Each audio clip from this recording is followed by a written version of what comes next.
Okay, hi everyone, and welcome to this week's small group tutorial video based around the story of Peter and Jesus, and Jesus reinstating Peter and forgiving him for his denial, and then giving him his ministry as the one who was to start the church.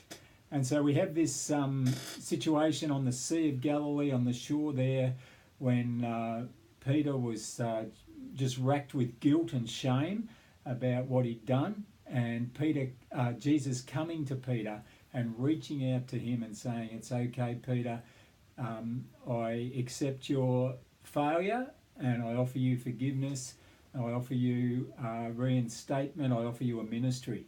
So the first question, how is failure common to our human experience? There's so much emphasis today on success, but really failure is part of who we are. Can you think of some examples that are common to all of us, where we all fail and are destined to fail? The second question in regard to Peter is, Peter decided to go back fishing after he had blown it with Jesus. Why is it that we often retreat when we've failed? And we often want to go back to something from our past that makes us feel comfortable. And there's a couple of verses I've got there from John 21 and from Philippians 3 as well. Now, Jesus came to Peter. Peter had gone back to his trade as a fisherman, and Jesus came to where Peter was working, stood on the shore, and he reached out to Peter and said, and he was saying in effect, "Peter, we still have a future together." How did Jesus reach out to Peter? And then the next question, question 4, how did Peter turn towards Jesus?